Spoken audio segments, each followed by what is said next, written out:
तो असा येणार. म्हणजे काय होणार, तुम्हाला कर्व मिळणार. आणि ज्या स्ट्रॉंग इलेक्ट्रोलाइटला तुम्ही इथे कॉन्सन्ट्रेशनचे पॉईंट असे येणार. मग तुम्ही एक लाईन वाढू शकता. तर वीक इलेक्ट्रोलाइट साठी कधीही काय असतो, मोलार कंडक्टिव्हिटीचा एक कर्वेचर असतो कोणत्या ग्राफवरती, conductivity versus concentration. Molar conductivity of stock electrolyte is at zero linear part of the V versus in figure. This method cannot be used as weak electrolyte since versus does not approach linearity. The Coulomb law used for collective lambda 0 for weak approach. हे बघा, हा जो point आहे की इथे दिलेला आहे, exploration म्हणजे काय काढणं, की स्ट्रॉंग इलेक्ट्रोलाइट सारखं यांच्याकडे लिनियर पार्ट नसतो. म्हणजे तो असं एका ठिकाणी हिट करत नाही, हा अशा प्रकारे जातो. मग तो आपण काढण्यासाठी आपल्याला जो कोलाश लॉ आहे, तर Kohlrausch law is useful for calculating. आपण मग कोलारचा एक लॉ वापरतो कशासाठी, तर वीक इलेक्ट्रोड साठी लॅम्बडा झिरोचा. म्हणजे मला काय म्हणायचंय की जो लिनियरिटी जे दाखवतो, जे लिनियर ग्राफ दाखवतो, लिनियर लाईन आहे, त्यासाठी कोलारचं काय आहे, वेगळं सिस्टीम आहे. आणि आपण इकडे वेगळं वापरतो का, कारण तिथे आपल्याला लिनियर ग्राफ मिळत नाही. तर त्याला एवढं काही व्हॅल्युएशन नाही. आपण पुढे येऊ. Kohlrausch law of independent migration of ion प्रश्न विचारतो, आणि क्वेश्चन बघू शकता तुम्ही. आतापर्यंत भरपूर क्वेश्चन आलेले आहेत कोलाश लॉ वरती. हा लॉ आहे, मागच्या वेळेस आपण बघितलं तोही लॉच आहे, पण ते कॅल्क्युलेशन आहे, ते म्हणजे लिनियर हे जे बघितलं आपण. तर हे जस्ट असं पेपरमध्ये असं नाही विचारणार, पेपरमध्ये फक्त ग्राफ विचारून सोडून देतात. ऍक्च्युली लॉ विचारला तो, हा फेमस आहे. त्याला Kohlrausch law of independent migration of ions म्हटलं जातं. या चॅप्टर मधला हा पॉइंट नंतर सेकंड महत्वाचा पॉइंट. तर Kohlrausch law of independent migration of ion नावातच दिसतंय तुम्हाला. कोलाश ते एक सायंटिस्ट आहे. लॉ म्हणजे काय, जे काही ट्रूथ असतो त्याला लॉ म्हणतो आपण. इंडिपेंडंट म्हणजे काय, सेपरेट. मायग्रेशन म्हणजे काय, जाणं. आणि आयन्स म्हणजे काय, Na+Cl-. किंवा आपल्याकडे आपण वीक इलेक्ट्रोडच्या गप्पा करतोय ना, मग एक वीक इलेक्ट्रोड घेऊ आपण, की जो ए आणि बी आहे, हा वीक आहे.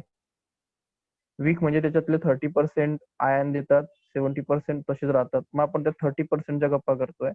तर एबीचा जो 30% पार्ट आहे, त्यात ए हा प्लस आहे, बी हा मायनस आहे, कारण तो आयन्स असतो.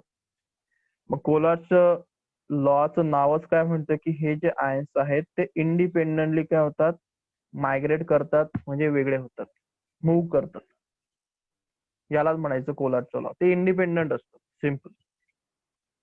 म्हणजे कोलाशने प्रूव्ह केलं की जे आपण एक व्हिनेगर असतं किंवा ऍसिटिक ऍसिड असतं, पाण्यात टाकलं, जसं आपण जेवणात टाकतो, तर ते पाण्यात टाकल्यानंतर जे आयन्स असतात ते इंडिपेंडंट असतात, त्यांचं एकमेकाशी रिलेशन नसतं, आणि ते मायग्रेट करतात, म्हणजे इंडिपेंडंट मूव्ह करतात. ते एकत्र असतात. हे बघा, ते जेव्हा एकत्र असतात तेव्हा ए बी असतात, पण तुझे जेव्हा इंडिपेंडंट असतात तेव्हा ते ए प्लस आणि बी मायनस असतात, सेपरेट असतात. ते आर इंडिपेंडंट. ठीक आहे. तर त्या इंडिपेंडंट वरतीच आपल्याला गप्पा करायची आहे. तर मला सांग, किती लोक कनेक्टेड आहेत? शेखर, किती लोक कनेक्टेड आहेत? 11 आहे सर. ठीक आहे, म्हणजे आहेत भरपूर. तर चला बघू आपण कोलाश लॉ, कारण कोलाश लॉ इम्पॉर्टंट आहे, नंतर समजलं नसतं. जांभरे आहे का तिथे? आहे सर. बरोबर रेकॉर्ड करतोय का अलाउ करावं लागेल?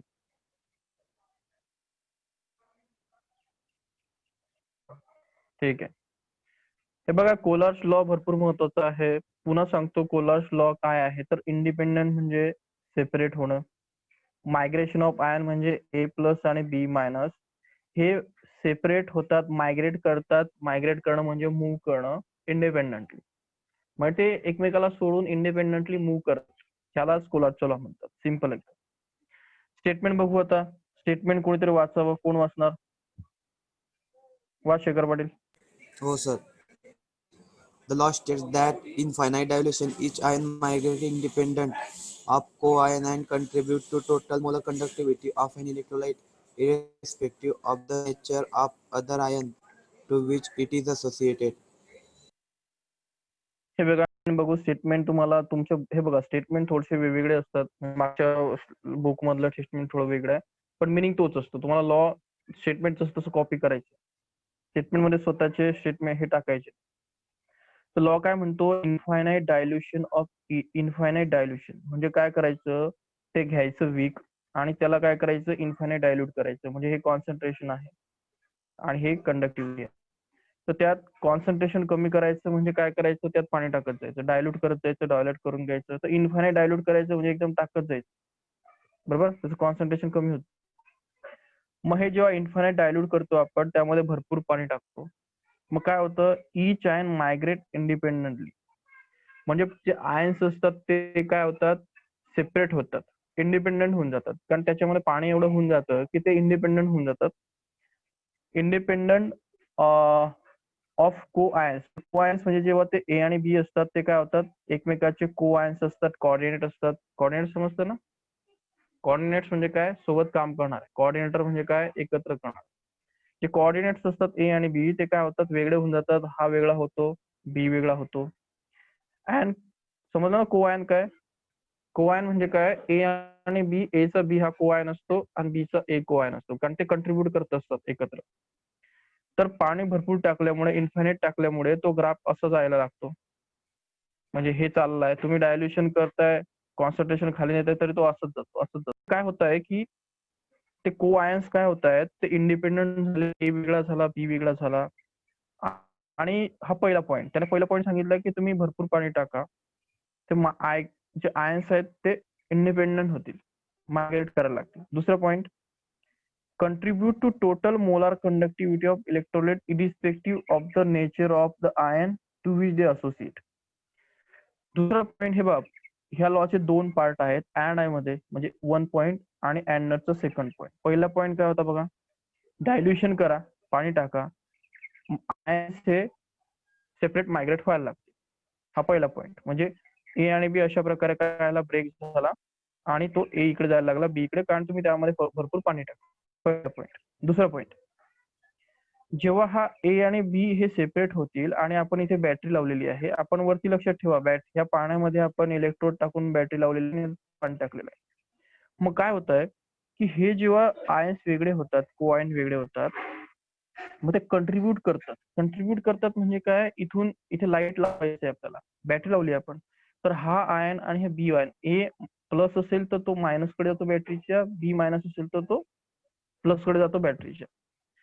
ते काय करायला लागतात, कंट्रीब्यूट करायला लागतात. कशासाठी, कंडक्टिव्हिटी. आयन आहे तर तुम्हाला माहिती आहे, इलेक्ट्रॉन जसं वायर मधनं इलेक्ट्रिक घेऊन जातात, तसं आपण पहिल्या लेक्चर मध्ये डिस्कस करतो, आयन्स असतात की ते काय करतात, लिक्विड मधनं इलेक्ट्रिक कंडक्ट करतात. मग जेव्हा हे आयन सेपरेट झाले आहेत, हे एकमेकाशी रिलेशन मध्ये नाही आहेत, मग ते कंट्रीब्यूट करायला लागतात टू मोलार कंडक्टिव्हिटी. त्याच्यामुळे मोलार कंडक्टिव्हिटी दिसायला लागते, ए मुळेही आणि बी मुळे. म्हणजे या दोघांमुळे आता जेव्हा ते ए बी असतात तेव्हा ते कंडक्टिव्हिटी दाखवत नाही, ते आयन असतात. जेव्हा ते सेपरेट होतात तेव्हा ते कंडक्टिव्हिटी दाखवायला लागतात. आणि तिचे irrespective nature of other ion associate with, म्हणजे काय की हा ए होता, ए प्लस होता आणि हा बी मायनस होता, तर हा आपली कंडक्टिव्हिटी दाखवतो, बरोबर. हा आपला प्लस मायनस कडे येतो, हा बी काय करतो, हा प्लस कडे येतो, तो मायनस कडे जातो. पण हा आपली कंडक्टिव्हिटी, याची कंडक्टिव्हिटी स्वतःची कंडक्टिव्हिटी असते. पुन्हा रिपीट करतो मी महत्वाचा पॉईंट, ए ची कंडक्टिव्हिटी, ए जेवढं आपल्याला मदत त्या मोलार कंडक्टिव्हिटी मध्ये स्वतःचं कंट्रीब्युशन देणार आहे ते स्वतःच असतं त्याचं, ते बी शी रिलेशन नसतं. हे बघा पॉईंट काय आहे, तो ज्या अदर आयन असोसिएट म्हणजे काय, हे बघा, हा ए होता, याचा बी हा काय आहे, अदर आयन असोसिएट, म्हणजे हा यासोबत असोसिएट होता, हा मायनस होता आणि हा प्लस होता, म्हणजे ए चं बी शी असोसिएशन होतं. मग मी काय सांगितलं, ते पाणी टाकल्यामुळे किंवा डायल्युशन केल्यामुळे ते दोघं सेपरेट, आणि सेपरेट झाल्यानंतर मग काय झालं, तर आपल्याला माहिती आहे आयन सेपरेट झाल्यानंतर आपल्याला मोलार कंडक्टिव्हिटी दाखवायला लागतात, म्हणजे मोलार कंडक्टिव्हिटी मिळते, म्हणजे करंट मिळतो. आणि जे टोटल कंडक्टिव्हिटी ह्या दोघं आयन्स मुळे मिळणार आहे, प्लस आणि मायनस या दोघांमुळे जी कंडक्टिव्हिटी आपल्याला मिळणार आहे, ती ह्या ए मुळे जी मिळणार आहे त्याचा बी शी काही संबंध नसतो आणि बी मुळे जी कंडक्टिव्हिटी मिळणार आहे त्याचा ए शी काही संबंध नसतो. ते सेपरेट झालेत याचा अर्थ ए आपल्याला कंडक्टिव्हिटी देणार आहे, त्याचा बी शी आता संबंध नाही. ए आपली कंडक्टिव्हिटी वेगळी देणार, बी आपली कंडक्टिव्हिटी वेगळी देणार आणि मग आपण काय करणार, त्या दोघांची कंडक्टिव्हिटी एकत्र करणार.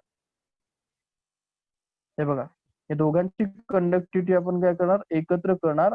हा प्लस म्हणजे आपला ए होता आणि हा मायनस म्हणजे आपला बी होता. या दोघांची कंडक्टिव्हिटी एकत्र केली की आपल्याला त्या सोल्युशनची कंडक्टिव्हिटी मिळेल. पॉइंट करतोय काय म्हणतोय मी? हे बघा, आपल्याकडे एक मॉलिक्युल होता एबी, त्याचा वीक इलेक्ट्रोलाइट होता, तो लक्षात ठेवा. त्यातलं हे जे हा जो मॉलिक्युल आहे याचं ए प्लस आणि बी मायनस हे दोन आयन तयार झालेत. जेव्हा तुम्ही त्याला डायल्युशन करतात तेव्हा हे आयन काय होतात, इंडिपेंडेंटली सेपरेट होतात. पण तुम्हाला माहिती, इथे आपण बॅटरी लावलेली असते, इथे इलेक्ट्रोड असतो आणि इथे लाईट लावलेला असतो. बॅटरी मधनं करंट इथे येणार पण लाईट केव्हा लागणार, जेव्हा ह्या लिक्विड मधनं ह्या ए आणि बी जेव्हा याच्यात मदत करणार तेव्हाच हा लाईट लागणार. उलटी टीम लागेल. मग ए आणि बी मदत करणार तेव्हाच, म्हणजे ए आणि बी काय करणार, किती ए आयन्स इकडे जातात आणि किती बी आयन्स इकडे जातात, एक्सचेंज करतात. त्याच्यावरून ठरतं की त्या लिक्विडची कंडक्टिव्हिटी किती आहे. मग हा जो ए आहे, हा ए सेपरेट झालेला आहे, बी सेपरेट झालेला आहे. तर मला माहिती ह्या ए ची स्वतःची काय असते, कंडक्टिव्हिटी असते, छोटी कंडक्टिव्हिटी असते. मग तो काय करतो, ए स्वतःच कंट्रीब्युशन देतो, बी स्वतःच वेगळं कंट्रीब्युशन देतो आणि आपण जेव्हा म्हणतो की हे टोटल कंट्रीब्युशन ह्या लाईटला किती, ह्या लिक्विड मध्ये किती कंडक्टिव्हिटी आहे, म्हणजे यातनं किती इलेक्ट्रिसिटी जाते, ते टोटल कंडक्टिव्हिटी म्हणजे काय असते मग ऍक्च्युली ए चं कंट्रीब्युशन प्लस बी चं कंट्रीब्युशन, ज्याला कोलॉरचा लॉ म्हणतो. म्हणजे कोलॉर सिम्पली काय म्हणतो की जे तुम्हाला कंडक्टिव्हिटी मिळते आहे ती ए ह्या सेपरेट आयनचं कंट्रीब्युशन आहे आणि बी या सेपरेट आयनचं कंट्रीब्युशन आहे, त्यांचं एकमेकांशी काही रिलेशन नाहीये. पॉइंट करतोय का माझं, काय म्हणतोय मी? हॅलो, हो सर. हे बघा, पॉइंट तुम्हाला प्रॉब्लेम मध्ये कळेल, आता असं डायरेक्टली तुम्हाला पॉइंट कळणार नाही. फक्त पॉइंट महत्वाचं लक्षात ठेवा. सांगतो काय मी सांगतो आहे तुम्हाला, हा ए बी आहे, हा जो वीक इलेक्ट्रोलाइट आहे त्यामध्ये डायल्युशन केल्यावरती ते सेपरेट होतात. एवढं कळालं? ते सेपरेट होतात. सेपरेट होतात म्हणजे काय, त्याला आपण दुसऱ्या भाषेत मायग्रेशन म्हणतो. ते इंडिपेंडेंटली मायग्रेट होतात म्हणजे एकमेकांपासून दूर होतात. कळालं? ते इंडिपेंडंट आहेत. इंडिपेंडंटचा अर्थ असतो त्यांचं एकमेकाशी काही रिलेशन नाही. नंतर काय होतं, आपण कंडक्टिव्हिटी हा टॉपिक आणतो. कंडक्टिव्हिटी म्हणजे काय, कंडक्टिव्हिटी म्हणजे एका सोल्युशन मधनं जेव्हा इलेक्ट्रिसिटी मूव्ह करते ते कंडक्ट करणारे जो फॅक्टर असतो त्याला कंडक्टिव्हिटी म्हणतात. ज्याची कंडक्टिव्हिटी जास्त आपण त्याच्यात इलेक्ट्रिसिटी जास्त जाते असं म्हणतो. मग आता दिसतंय तुम्हाला की सोल्युशन मध्ये ए प्लस तयार झालाय, बी मायनस तयार झालाय, म्हणजे आयन तयार झालाय, म्हणजेच कंडक्टिव्हिटी आहे. कंडक्टिव्हिटी कशामुळे असते, आयनमुळे. मग तुम्हाला प्लस मायनस दिसत आहे म्हणजे या सोल्युशन मध्ये कंडक्टिव्हिटी आहे, कारण तिथे ए प्लस आणि बी मायनस आहे. मग कोलार्स काय म्हणतो, कोलार्स म्हणतो की ह्या सोल्युशनची कंडक्टिव्हिटी मग कशी असते, तर ए न जेवढं काय केलं, कंट्रीब्युशन केलं आणि बी न केवढं कंट्रीब्युशन केलं सेपरेटली. प्लसचं समजतं ना, प्लस म्हणजे यांचं सेपरेट कंट्रीब्युशन, याचं सेपरेट कंट्रीब्युशन, दोघांना जर एकत्र केलं तर आपल्याला टोटल त्या लिक्विड मध्ये किती झालं कंडक्टिव्हिटी हे समजतं. पॉइंट कळाला? पॉइंट करतोय का? ए चं स्वतःचं हो सर. कंट्रीब्युशन, बी चं स्वतःचं कंट्रीब्युशन. नंतर म्हणजे जसं की आपल्याकडे एक मॅच आहे, आपल्याकडे मॅच चालली आहे, मॅच मध्ये आपल्याकडे बॅट आहे 5 बॅट. मग आपण काय करतो, एकाने 5 रन केले, एकाने 2 रन केले, एकाने, चला प्रत्येकाने काय केलं, 5 फेस केलं. मग आपण काय लिहितो स्कोर बोर्डवरती, असं लिहितो ना 25. आपल्याला रन्स काढायचे, आपण म्हणणार 25 रन. अरे पण ते इंडिपेंडेंट आहे ना, त्याच्या आयुष्यामध्ये जेव्हाही ते बॅट्समनचं नाव घेतलं तर तेव्हा त्याचं इंडिपेंडेंट आहे ना तो स्कोर. तो आपण याला देतो का त्याचे स्कोर की याने 10 रन केलेत, नाही, त्याचा तो इंडिव्हिज्युअल स्कोर आहे.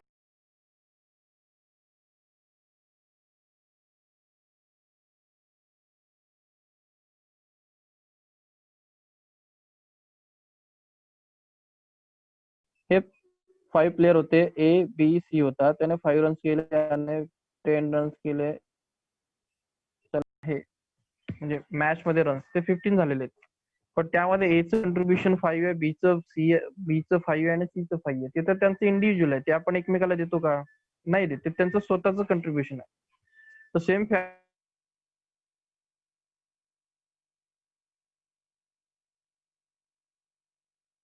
वेगळा आहे आणि बीचं कंट्रीब्युशन वेगळं आहे. याची कंडक्टिव्हिटी वेगळी, याची कंडक्टिव्हिटी, एची कंडक्टिव्हिटी आणि बीची कंडक्टिव्हिटी एकत्र केल्यानंतर आपल्याला टोटल रन मिळतो, म्हणजे टोटल कंडक्टिव्हिटी मिळते, असं कोलारचं म्हणणं होतं. पॉईंट कळाला काय म्हणायचं मला? आणि एच्या कंडक्टिव्हिटीच्या बीच्या कंडक्टिव्हिटीशी काही संबंध नसतो. एक 5 रन करतो, एक 0 करतो, त्याचा काही संबंध असतो का? 0 वर झाला तर झाला ना तो, त्याचं काही. आता एकाने एक 0 वरती गेला, एकाने 5 रन केले, एकाने 10 रन केले, तरी 15 रन होतात. आणि तुम्ही असे 5-5-5 केले तरी 15 रन होतात. याचा काही संबंध नाही. याने 0 केले, याचा आणि या 5चा काही संबंध नाही. तो गेला 0 वरती, तो गेला. तर पॉईंट हाच आहे की कोलार तेच म्हटलं की तुमचं आउटपुट किती आहे, हे आउटपुट आहे. तर ही एचं कंट्रीब्युशन आणि बीचं कंट्रीब्युशन, दोघांचं कंट्रीब्युशन होऊन आपल्याला टोटल कंट्रीब्युशन मिळतं. आणि एचं कंट्रीब्युशन, बीचं कंट्रीब्युशन हे एकमेकाशी रिलेशन मध्ये नसतं, त्यांचा एकमेकाशी काही संबंध नसतो. पॉईंट कळाला कोलारचा? कोलारला म्हणायचं काय? हॅलो, बोला. शेखर पाटील. हो सर. हे बघा, लॉ पेपरला येणारच तुमच्या, त्याच्यामुळे ते मी का घेतोय असं एवढं का पॉज घेऊन घेतोय की ते तुम्हाला स्टेटमेंटवर लिहायचंय आणि प्रॉब्लेमही सॉल्व्ह करायची म्हणून. कारण हा लास्ट पॉईंट आहे आपला. बोथ आयन आणि कटायन आणि आयन. कटायन म्हणजे काय? कटायन आपला प्लस आणि हा मायनस. हे प्लस आणि मायनस काय करणार? Contribute for molar conductivity. मग हा प्लस वाला आणि मायनस वाला, प्लस वाला ए मायनस वाला बी, दोघंही कंट्रीब्यूट करणार कशासाठी? Molar conductivity. आणि कॉन्सन्ट्रेशन काय असणार तेव्हाचं? 0. मग लक्षात ठेवा, जेव्हा 0 कॉन्सन्ट्रेशनच्या मी गप्पा आतापर्यंत केल्या, तेव्हा मी काय सांगितलं? मोलर कंडक्टिव्हिटी काय असते? λ0. आता सांगितलं ना, 0 म्हणजे इथे काय? λ0. सांगितलं ना, सी वाढला तेव्हा λ0 असतो का? नाही असतो, तो कमी असतो. तर जेव्हा तुम्ही कॉन्सन्ट्रेशन 0 घ्याल तेव्हा तुम्हाला λ0 मिळेल. मग λ0 म्हणजेच काय? जेव्हा कॉन्सन्ट्रेशन 0 असतं, म्हणजे तुम्ही भरपूर त्यात पाणी ऍड केलेलं असतं, तेव्हा त्या दोन कटायन अनायनमुळे तुम्हाला काय मिळते? तुमची मोलार कंडक्टिव्हिटी मिळते. मग तुमची जी λ0 मोलार कंडक्टिव्हिटी असते, ते कटायन आणि अनायनचं काय असतं? अशा प्रकारचं इक्वेशन असतं. मग त्यामध्ये बघा, हा तुमचा λ0 का आहे? कारण कॉन्सन्ट्रेशन काय आहे? ते 0 आहे, म्हणजे √c=0 आहे. मग तेव्हा काय सांगितलं कोलाशने? हा जो कोण होता? आता हा लॅम्बडा बघा, हा मोठा लॅम्बडा आहे आणि छोटा लॅम्बडा आहे, हे लक्षात ठेवायचं. दिस इज कॅपिटल लॅम्बडा आणि दिस इज स्मॉल लॅम्बडा, असं तुम्ही असं म्हणू शकता. ए आणि ए बी असं. याला कॅपिटल तुम्ही स्मॉल म्हणताय, रोमनचे काय अल्फाबेट आहेत. हा बडा लॅम्बडा, हा छोटा लॅम्बडा. मग हा बडा लॅम्बडा आहे, हा पूर्ण आपला कशाचा आहे? त्या लिक्विडचा आहे. हा छोटा लॅम्बडा कोणासाठी आहे? प्लस साठी आहे, म्हणजे ए साठी आहे. हा तिकडचा मायनस लॅम्बडा कोणासाठी आहे? बी साठी आहे. आणि हे त्याच्या समोर एन काय लिहिलेले आहेत? तर एन म्हणजे काय? तर ते काउंट दाखवतात की किती आहे. मी काय सांगितलं होतं? ए आणि बी. तर इथला काउंट काय असणार आहे? याचा लॅम्बडा ए असणार आहे प्लस, आणि तो 1 असणार आहे, कारण तुम्ही एकच घेतला ना. मी जर असं म्हटलं ट्वाईस ए बी घेतली, जर काय होते? मॉलिक्युल होते. तर मी कसं लिहिणार? इथे 2a+ तयार होतील. मग इथे लॅम्बडा मी असं लिहिणार 2 λa+. मी असं मॉलिक्युल घेतले असते ए बी चे, मग माझे ए किती तयार होणार? a+ किती तयार होणार? 10a+ तयार होणार, 10b+ तयार होणार. मग मी कसं लिहिणार? λa+. हे काय झाली? ए ची कंडक्टिव्हिटी. आणि ते एकाची कंडक्टिव्हिटी एवढी, पण आपल्याला 10 मॉलिक्युल आहे, मग 10 ची कंडक्टिव्हिटी एवढी. ह्या 10 ची प्लस 10 बी ची एवढी, दोघांना प्लस करायचं, तुम्हाला टोटल कंडक्टिव्हिटी मिळणार. पॉईंट कळाला? तर एन म्हणजे काय, नंबर ऑफ आयन्स, त्यामध्ये किती आयन्स आहेत याच्यावरून आपण त्याची काय ठरवतो, कंडक्टिव्हिटी ठरवतो. तर आयन्स म्हणजे काय, तर त्याच्यामध्ये आता एन ला आयन्स मध्ये म्हणा किंवा त्याच्या नंबर ऑफ मोल्स मध्ये म्हणा, तर ते मोल्स मध्ये आपण त्याला कन्वर्ट करून घेऊ. सध्या लक्षात ठेवा की काउंट, एन काय दाखवतो, काउंट, आणि केमिस्ट्रीमध्ये एन नंबर ऑफ आयन्स किंवा याला डील करतो, आणि जनरली आपण ते मोल मध्ये दाखवतो. पुढे बोलू. Where lambda lambda zero molar conductivity of ion. समजलं तुम्हाला, ए ची कंडक्टिव्हिटी हे, बी ची कंडक्टिव्हिटी हे. त्यानंतर एन आधीच सांगितलं तुम्हाला, नंबर ऑफ मोल्स असतात ते. मोल्स म्हणजे काय, म्हणजे मी सांगितलं ए किती आहे आणि बी किती आहे, याला म्हणतात त्याचे मोल. आता मी सांगितलं की चला कटायनचा मोल म्हणजे हा ए होता आपल्याकडे, ए प्लस, याचा मोल चला किती असतो मोल सांगा बरं.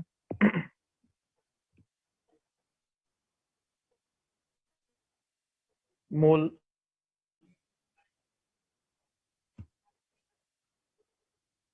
मोल सांगितलंय ना तुम्हाला, एका मोल मध्ये किती किती आयन्स असतात. मी जर असं म्हटलं की माझ्याकडे ए प्लसचा 1 मोल आहे, म्हणजे त्याच्यामध्ये किती आयन्स आहेत Madhavi? 6.022 into 10 raised to 23 ounce. सांगितलं होतं मी, पाठच करून घ्या हे. मी जेव्हा एक, हे बघा डोक्यात बसून घ्यायचं, 1 मोल म्हणजे कधीही कोणीही म्हटलं की 1 मोल आहे, 1 मोल आहे, म्हणजे एकच सांगायचं की 6.00. थांबा आता सापडतं की नाही, थांबा मला हे 1 मोल, आता हे मोल आहे ना, याचं हे ओव्हरकम करावं लागेल तुम्हाला, हे डोक्यात बसवावं लागेल तुम्हाला मोल. हे बघा मोल सिंपल आहे कन्सेप्ट. कणीही म्हटलं की मोल, तर लक्षात हा नंबर आणायचा. 1 मोल आज पाठ करून घ्या. जसं तुम्ही म्हणता ना 1 ग्रॅम, असं म्हणता तुम्ही. 1 kg म्हणजे किती असतं, 1000 ग्रॅम असतं. करेक्ट ना, की चुकीचं आहे? चुकीचं आहे, बरोबर आहे. मग तसं पाठ करून घ्यायचं. 1 मोल, हा 1 मोल दिसतोय का, तो त्याने थोडस इकडे इकडे घेतलेला आहे. तर इथे 1 मोल म्हणजे लक्षात ठेवायचं, दिस इज 1 मोल. हे केमिस्ट्री चेंज होत नाही. मग तुम्हाला म्हटलं 1 मोल ऑफ गोल्ड, तरी तुम्ही हेच लिहिणार. तुम्ही म्हटलं 1 मोल ऑफ आयर्न, तर तुम्ही हेच लिहिणार. तुम्ही म्हटलं 1 मोल ऑफ कटायन, तरी तुम्ही हेच लिहिणार, हेच लिहिणार तुम्ही. समजलं? मी 1 मोल ऑफ ए प्लस म्हटलं तरी तुम्ही हेच व्हॅल्यू लिहिणार. 1 मोलची व्हॅल्यू केमिस्ट्रीमध्ये फिक्स आहे. पॉइंट करतोय? केमिस्ट्रीमध्ये कोणीही 1 मोल म्हटलं की हेच लिहायचं. समजलं?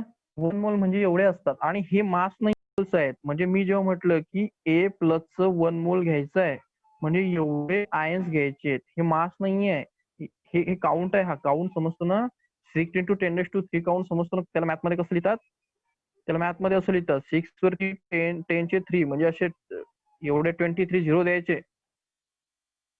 ते पॉईंट सोडून द्या पुढचे. 6 into 10⁻23 समजतो, याचा अर्थ काय असतो, 6 वरती 23 एवढे आयन्स त्या एका मोल मध्ये असतात. याला लॉजिकल म्हणतो आपण, आपलं इमॅजिनेशन.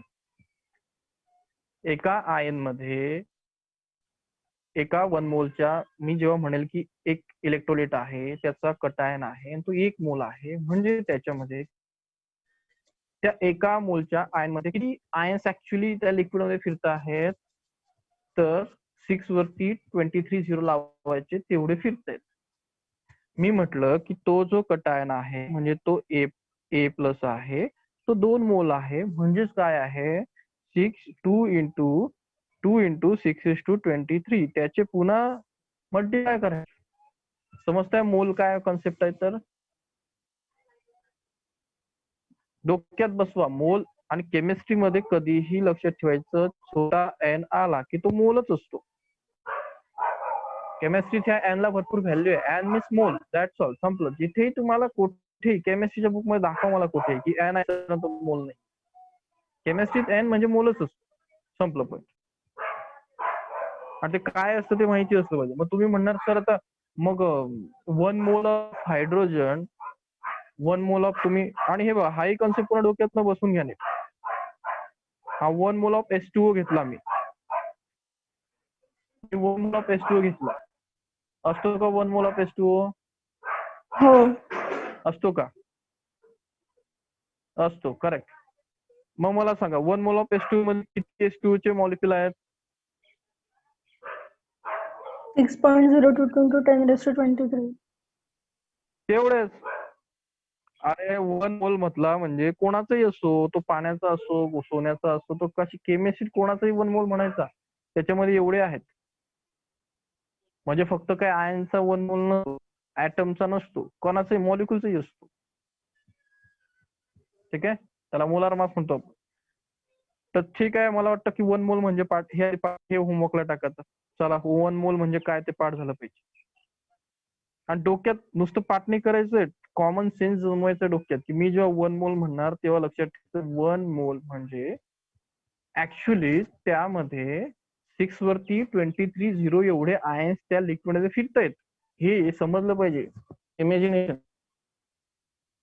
नुसतं असं नाही की हा 1 मोल म्हणजे 6.3, याला काय म्हणतात, रट्टा म्हणतात.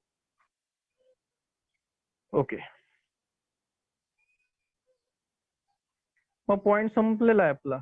कोलास लॉ मागच्या होमवर्क मध्ये तुम्हाला टाकायचं आहे. कोलास लॉचं स्टेटमेंट, हे दोन एक गोष्टी, हे इक्वेशन, आणि इक्वेशन मध्ये एन ला काय म्हणतात आणि लॅम्बडाला काय म्हणतात. लॅम्बडाला त्याची कंडक्टिव्हिटी म्हणतात याला, आणि हे सोल्युशनची कंडक्टिव्हिटी आहे, आणि ही कॉन्सन्ट्रेट झिरोला असते. मग पुढे आपण उद्याच्या लेक्चरला आपण याचे प्रॉब्लेम्स बघू. प्रॉब्लेम घेतल्यावरती मग तुमचा एक टॉपिक संपून जाईल. आणि लक्षात ठेवा, हे जे तुम्हाला चाललं आहे कंडक्टिव्हिटी वगैरे, हे पेपरला येणार, त्यामुळे याच्यापेक्षा चिल्लर आहे ते, म्हणजे थिअरी पुढे 1-2 प्रॉब्लेम येतो, पण मग तेवढे इम्पॉर्टंट नाही जेवढे की जे आपण आता प्रॉब्लेम बघितले. या चॅप्टर मध्ये आपण जे शिकले त्याच्यावरतीच प्रॉब्लेम येतो. ठीक आहे, तर प्रॉब्लेम हातचं जायला नको, कोलास लॉ आला पाहिजे, मोलार कंडक्टिव्हिटीचे फॉर्म्युले. तर आज नोट्स मध्ये मला काय काय मिळलं पाहिजे, हे काढा, यातलं नोट्स काढा, यातलं नोट्स काढा, हा प्रॉब्लेम पुन्हा लिहा, हा फॉर्म्युला आलाच पाहिजे, हाही फॉर्म्युला आला पाहिजे, इथे जी चा कंडक्टन्सचा ना हाही फॉर्म्युला आला पाहिजे, हा 1/GR हे तेच आहे, हे पुन्हा आलं पाहिजे. एवढं फॉर्म्युला करा, एवढं तुम्हाला शिकवलंय. तर शॉर्ट मध्ये नोट्स काढा आणि प्रत्येकाने मला पाठवायची. टायमिंग असेल तुमचं रात्री 9 वाजायला मी चेक करणार की किती मुलांनी पाठवलाय. तर मला याच्या शॉर्टकटच्या नोट्स पाहिजे. तुम्ही 1 पेज काढा का 2 पेज काढा, कुणाला प्रश्न असेल तर विचारा. आणि टायमावर जॉईन होत जा रे. मी तुम्हाला एक दिवस माझं लेट झालं तर थोडं लवकर जॉईन करत जा, म्हणजे मी 7:15 पासून वेटिंग मध्ये होतो. तर एखादी दिवस होऊ शकतं, पण रेग्युलर आपलं लेक्चर जे आहे ते 7:10 7:15 आहे. ठीक आहे, तर 7:10 7:15 जॉईन करत जा. चला, इश्यू कोणाला काही प्रश्न आहे का काही? हे बघा, टॉपिक थोडासा इम्पॉर्टंट आहे म्हणून आपण स्लो जा, आणि काय एवढं घाई करून काय अर्थ नाही आपल्याला. आपल्याला आपले प्रॉब्लेम आले पाहिजे, सीईटी नीटचे सर्व आले पाहिजे. ठीक आहे, मग स्टॉप करू इथे. मला नोट्स बनवून मला आज पाहिजे. कोणाला काही इश्यू आहे का सर, मी देऊ शकत नाही आता सांगा. सर नोट्स कशा काढायच्या असतात, तर नोट्स असं काढ ना, कोणी सांगू शकत नाही, आपल्याला वाटलं ते लिहून टाकायचं. असं कोणी आहे का सर, नोट्स कशा काढायच्या मला माहित नाही. तर लक्षात ठेवा, नोट्स काढणं असं कोणी काही परफेक्ट नोट्स काढत नसतं. नोट्स काढायला शिकाल तर पुढे जाल. तुम्हाला जे महत्वाचं वाटलं ते लिहा, आणि याने टाकलं ते कॉपी पेस्ट करून ते लिहू नका. तुम्हाला जे वाटलं ते लिहा. कळालं? ठीक आहे, मग इथे स्टॉप करू आपण. थँक्यू.